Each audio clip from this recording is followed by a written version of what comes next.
Bill Cipher might be the most fun anybody's ever had in ending the world. A trillion-year-old triangle in a top hat who breaks into people's dreams, hands out forbidden knowledge like Halloween candy, and treats the apocalypse like a never-ending party. He's been in the background since the very first episode, watching for a season and a half before he even ever says a word. And when he finally does show up, you love him just as much as you're terrified of him. He's quick, he's funny, and if you call him a monster to your face, he'll just agree with you. Deer teeth, for you, kid. You're insane! Sure I am, what's your point? But underneath the jokes, Bill has got a whole philosophy about how existence works. It's old and simple. Nothing means anything. Morality is a bedtime story people tell so they can sleep. The laws holding reality together are more like habits than rules, and meaning is something you got talked into as a kid by people who got talked into it first. Clear all of that out, and the only thing left to do is whatever you want, to whoever is nearest, because you can. This party never stops! Time is dead and meaning has no meaning! Existence is upside down and I reign supreme! In the Book of Bill, the 2024 book Alex Hirsch wrote start to finish in Bill's own voice, he turns to the reader and puts it even better. In the section on the meaning of life, Bill writes, "And on the surface, that's good advice, with some real strong philosophy underneath. Absurdism is built on the idea that existence comes with no meaning baked in, and the only thing for you to do is look the emptiness in the eye, defy it, and build something worth having anyway. But making your own meaning doesn't mean picking whatever feels nice. It means taking the whole universe as it comes, the parts that hurt included, and building something out of it without editing those parts out. You don't get to die a little less. You don't get to have hurt people a little less. The meaning has to survive contact with the actual facts of the universe, or it isn't meaning, it's just a nicer, fluffier story." Bill skips that step every time, and he tells you exactly how to do it yourself. There's another chapter in his book called Morality, and it's basically an instruction manual for it. In it, Bill says that morality is flexible, that parents and presidents just cram your head full of guilt over rules that they made up, and wouldn't it be nice to put all that baggage down and make the screams finally stop? Then he lays out his system. 3 steps. Step 1 is denial. It didn't happen, and if it did, it wasn't your fault. Step 2, for when it was obviously your fault, is rationalization.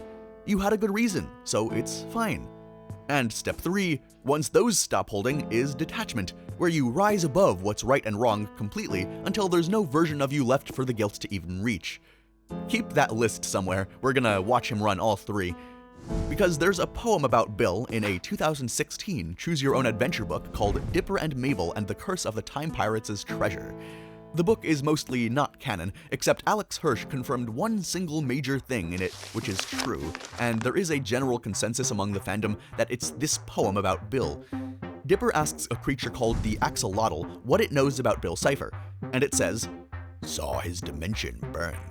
Says he's happy. He's a liar."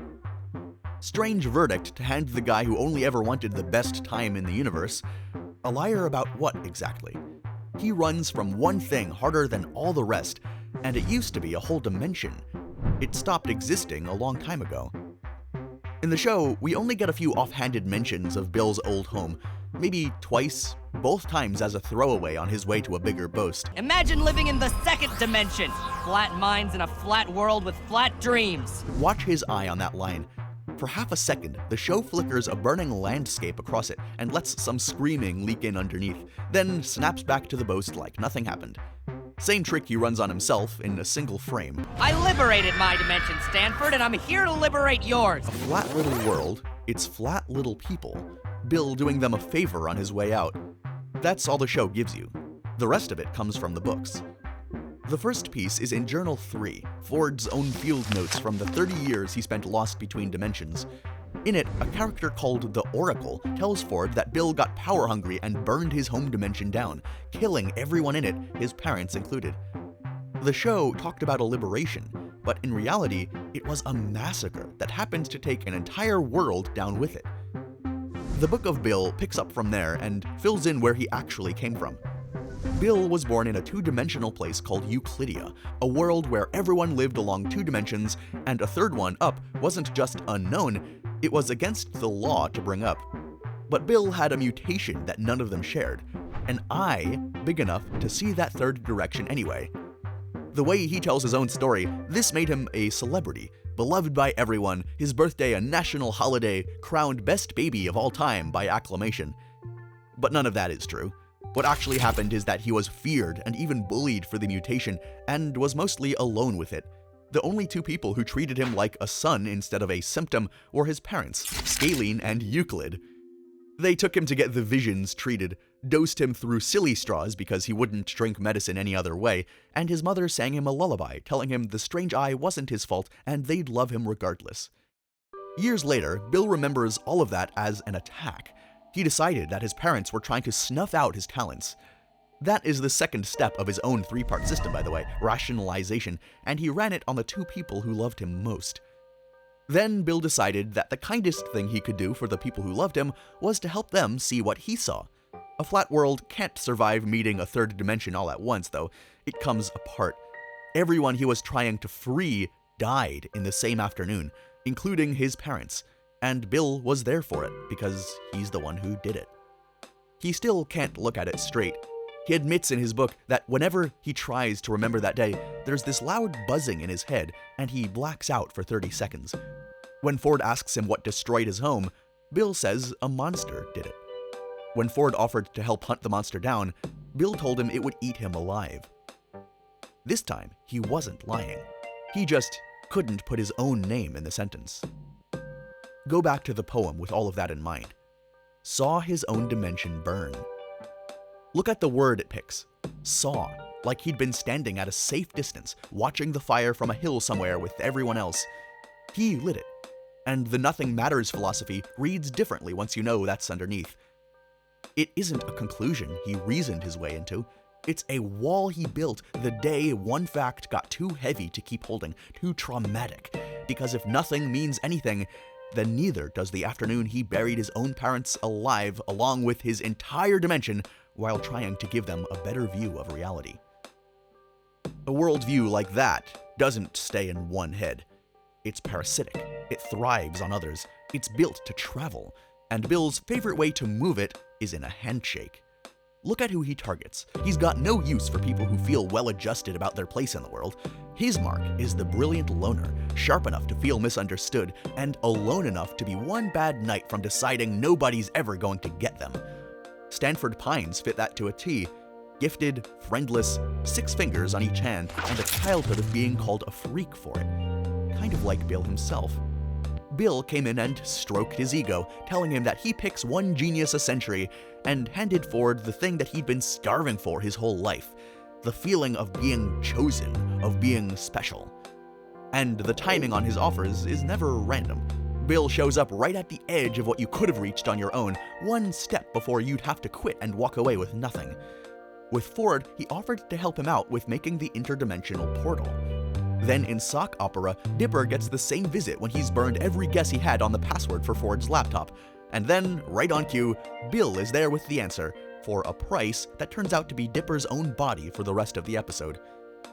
There's a hard limit on what Bill can take by force, though, and it's the rule that makes him worse than anything else in the show.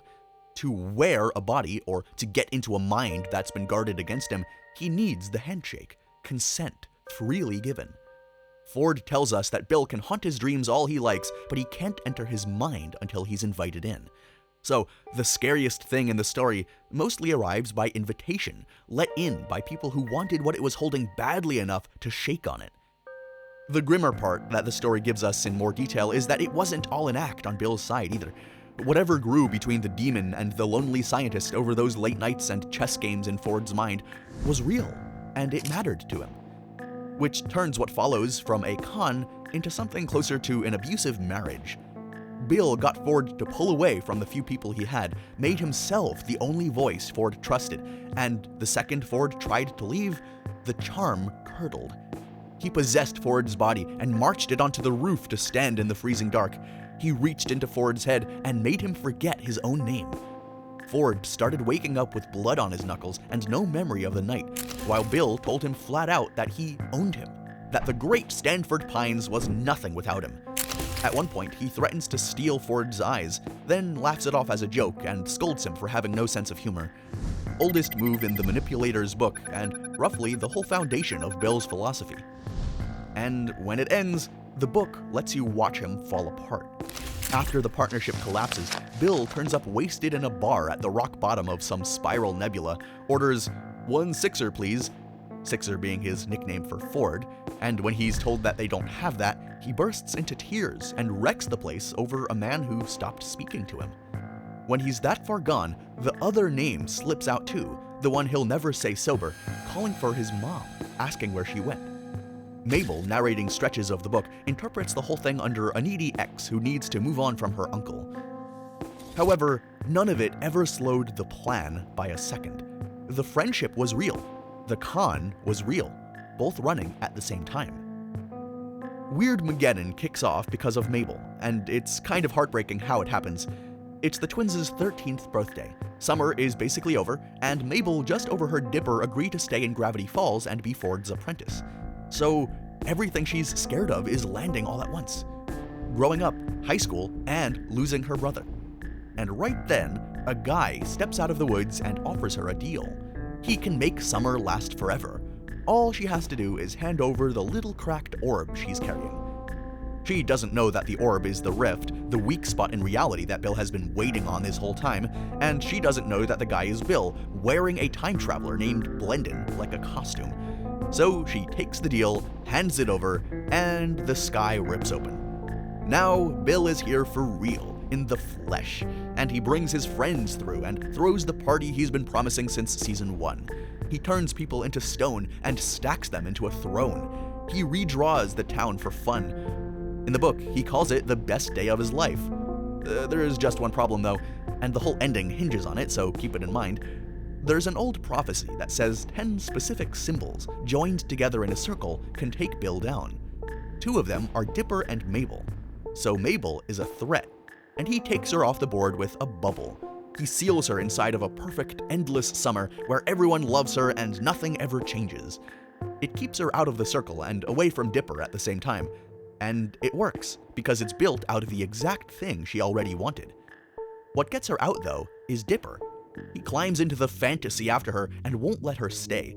He tells her that the thing she went in there to avoid, that summer is ending, that she has to grow up, and that he's not doing it without her, is more real. And it's what really matters. And she chooses to leave the one place where nothing could ever hurt her, her own personal heaven. But look closely, and you realize that the bubble is basically what Bill wanted to build for himself a long time ago, just in a smaller version for smaller, weaker human minds. An endless party, pure nirvana instead of a real life. Walls to keep the real world, the more real world, out.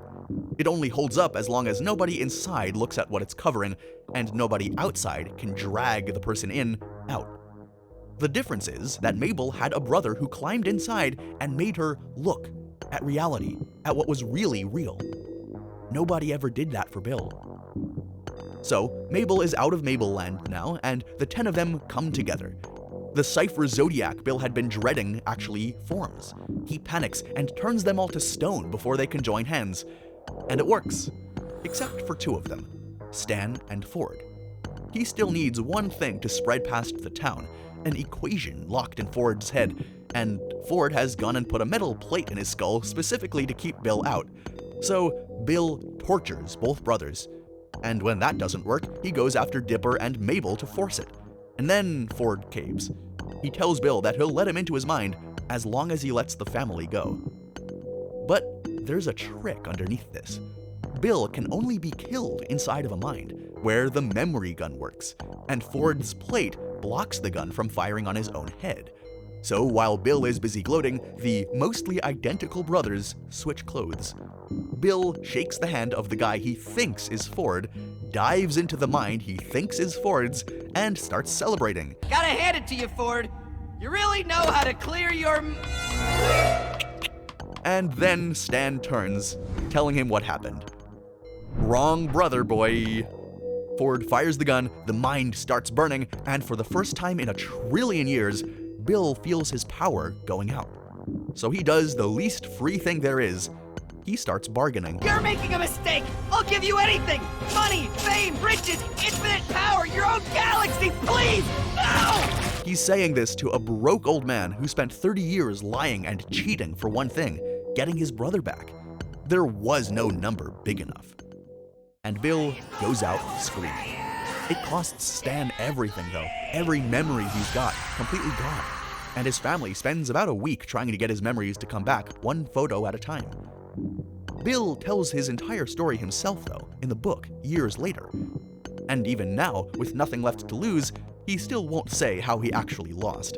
He blames the prophecy. He blames the power of family. It's the first two steps of his own morality lecture, denial and rationalization, run on his own death. The one thing he never says is that a washed-up con man out-conned him. The show ends there. Bill is a stone triangle in the woods, and for 8 years, that's it. Then, in 2024, the book picks it back up, starting from inside that erasure. Turns out the last thing Bill screamed, played backwards, is a name. The axolotl. That god being from the one canon page of the Choose Your Own Adventure book. Bill is cashing in his last favor. And the axolotl actually answers and offers him another life on one condition. Grow without denial. See the trial through. Bill agrees instantly, totally sure he just scammed a god into a free resurrection. Then he finds out what he signed up for. He wakes up in Dimension 5150 in a place called Theraprism, which is basically rehab for dead monsters sitting outside of time. The hardest trial in all of existence turns out to be group therapy. He starts a riot on day 1 and gets thrown in solitary.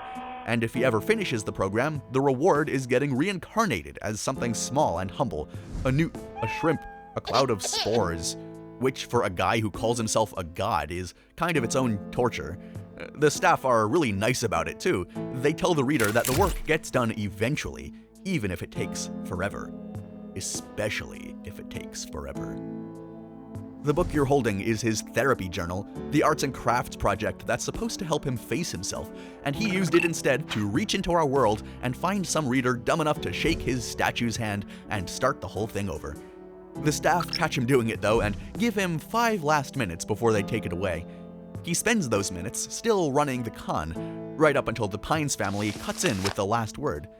Dipper, Stan, and Mabel each write him a note, and Ford spells out the thing that Bill spent his whole existence not hearing, not listening to. The book was never about power. It's a guy who's terrified of being forgotten, of losing, of dying. And the only thing keeping him alive now is your attention, your focus, your consciousness. Close that book, and he starves. He starts to disappear. Bill feels the reader turn on him, and the very last picture of him is a single bloodshot eye, cracking down the middle, insisting to nobody that he doesn't need them. He doesn't need anyone. Look at everyone who actually beat him. Mabel walked out of her perfect summer and let herself grow up. Ford admitted his best friend had been playing him from the first handshake. Stan gave up every memory he had to end him. Every one of them won by turning around and looking straight at the thing they most wanted to avoid.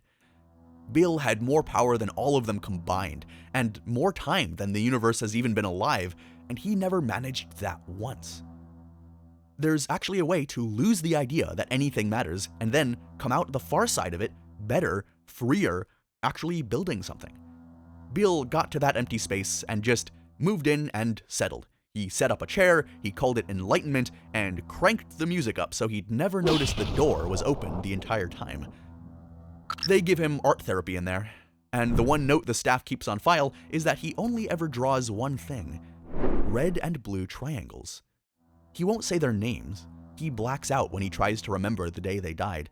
But give him a pencil and nothing to scheme, and nowhere else to be, and his parents come out anyway, over and over and over, in the same red and blue that fills his eye every time he brags about setting them free. He can bury the words forever, but the drawings just keep happening. An all-knowing God looked at the happiest guy in the universe and called him a liar. And of everything Bill Cipher ever said, the biggest lie was the one he leaned on the hardest. He's fine. He's happy. 4 honest words would have opened that door, and in 1 trillion years, he never once tried them. The thing that beat Bill came down to a sentence he couldn't say. It was my fault. He would rather end the universe and rot in a cell forever than be honest about one feeling. which sounds like a cosmic problem you'll never have, right up until you meet the two kids in another cartoon failing the same test every week. Kids who'd rather shoot a rival into the sun, throw up, or hand their whole relationship over to a chatbot than actually communicate. They are the worst matched couple on TV, and also somehow the healthiest. And the slow, clumsy way they learn to do the one thing Bill never could might be the most useful thing a fart joke cartoon ever taught anybody. It's right here. So go watch it, learn from it, grow, and in return, you have to like and subscribe. Deal?